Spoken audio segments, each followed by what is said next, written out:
inspiration for me in my younger days. I have many favorite Japanese game creators, but I think I have a soft spot somewhere in my heart for Tetsuya Mizuguchi. He has managed to combine two of my favorite passions, music and video games, into one. If you look at a game like Rez, which was well before its time, it introduced the concept of synesthesia and allowed people to really feel music while they were playing it. Space Channel 5 was groundbreaking on the Dreamcast. Lumines is an amazing combination of puzzles and music, and he just blows my mind. So I always have a smile on my face when I'm playing one of his games. If you'd like to help with earthquake relief in Japan, please donate to the Red Cross through our website, gamersheartjapan.com.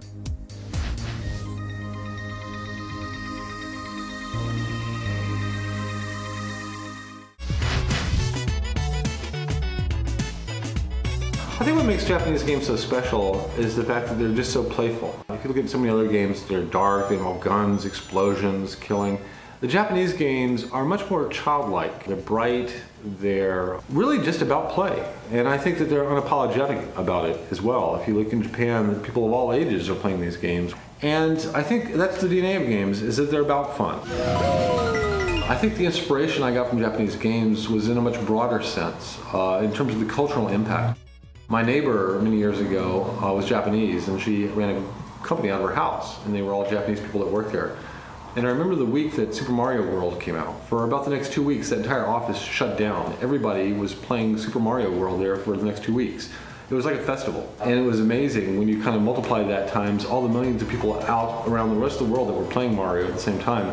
The fact that a game could have such a deep cultural impact and in such a joyful way. I mean, really, it was this celebration of play and a bonding experience. My favorite Japanese game creator is Genpai Yokoi. He slays me, let me just put it this way, because basically he made Metroid, worked on Metroid, my favorite game of all time, with ease. He made the Game Boy, which I think basically changed bathroom behavior worldwide forever.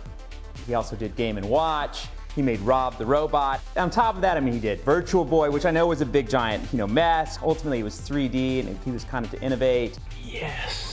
I lived through the video game crash, and I remember when video games went away in 1983, and I was kind of like, oh, because Atari kind of sucked at the end, by the way. I didn't really mind that it had stopped because all the games were the same. But I remember going to a buddy's house and like seeing the NES for the first time and going like, oh my God. Now, I had played games in the arcade still and did some of the things like that. I was still gaming. But it wasn't until I saw this and saw the power that could come to home, it just really blew me away. And then you start to play Miyamoto's games and the stuff that he had done in that era.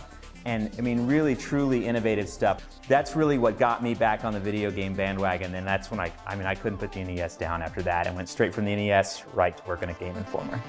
Japanese game is very special because they invented video game. There's a lot of innovation and craft went into the games. And many of the Japanese games, when you play them, you can actually feel the developers in them. And I think that is very important. My favorite Japanese game creator would be Fumito Ueda-san. He's the creator of Ico and Shadow of the Colossus and the upcoming game Last Guardian. The reason I like his game is that his game gives me this sense of awe and wonder, which is very rare and unique. The best game ever coming out of Japan is Final Fantasy VII because I named myself after that game. I think what makes Japanese video games so special is that they tend to be really unique and really from the soul of the designer. Like, you can tell a lot of the designer's experience went into the making of the game. You see a game like Pikmin from Shigeru Miyamoto, which came from his love of gardening. And there's just a charm and like a personality that comes through a lot of these games. There's just a creativity over there that I really appreciate. I think the world would be a very, very different place were it not for the artistic contributions of Japan. Something I love about certain Japanese titles is their ability to just kind of go nuts with the universe and fully embrace a certain level of madness that you can only see in a Japanese game. That is something that we as Westerners are often very scared to do. The Japanese game that inspired me the most, it was actually One-Two Punch. I was a child and I had played Super Mario Brothers at a friend's house, and I was enamored with this world where I was this kind of a chunky plumber character who was just finding secret mushrooms throughout by hitting my head randomly on blocks and trying to skip to different worlds and things like that. When you follow that with Zelda coming through about a year later, I was completely enamored with both those titles, so it was a combination of Zelda and Mario that really launched my desire to be in the industry.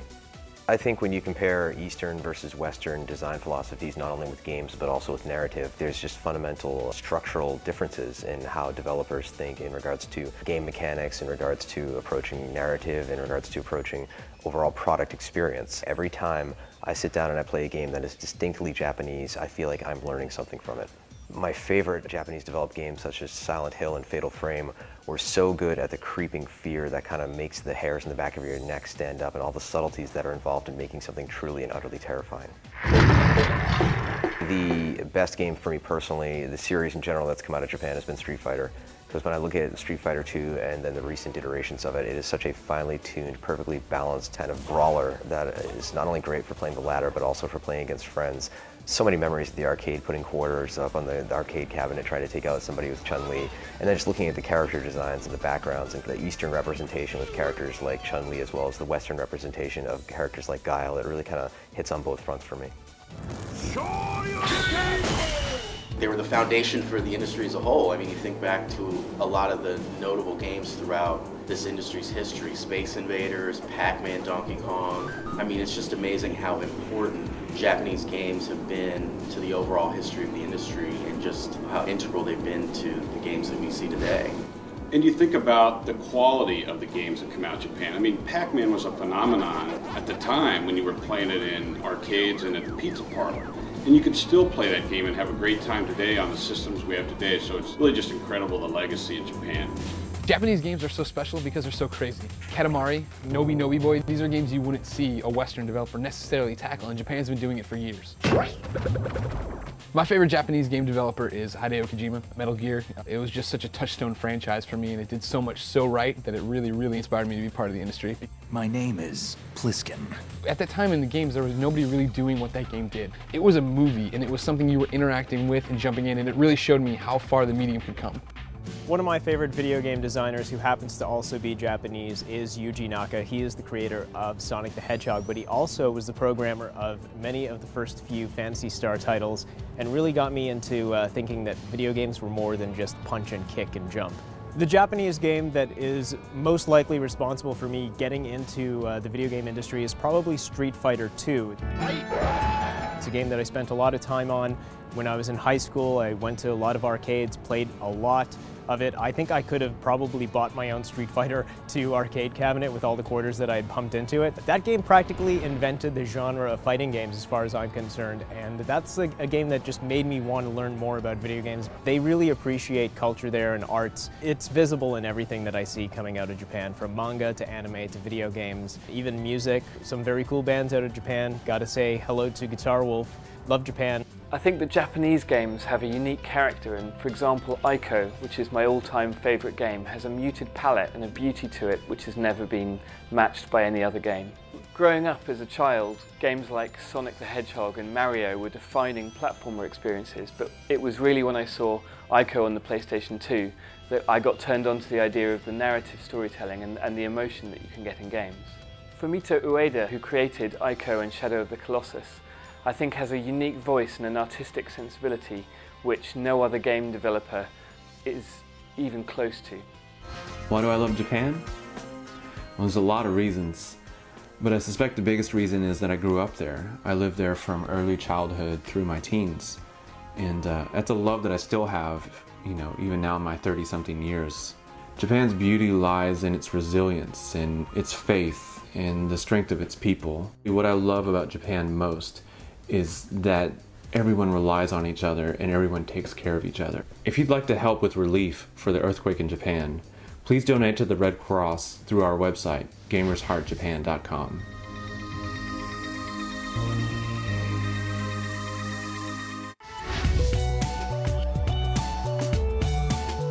What makes Japanese-made games so special is often the universal appeal of them. These are games that are beloved around the world. It doesn't matter your age, your gender, whether you're a hardcore gamer or a casual one. There's something to be said about a game that really has universal appeal that transcends all cultures and geography.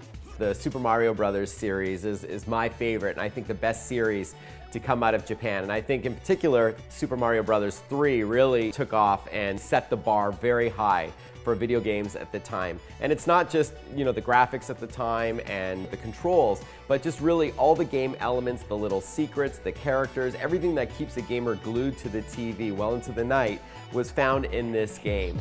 The first Japanese game that captured my heart and mind was the first arcade experience I could play at home, Super Mario Bros. I saw it in the arcade at my local Showbiz Pizza. When I realized I could play that game at home, I had to have it. I was the first kid at my school to have an NES, and from that Christmas morning on, I was a gamer.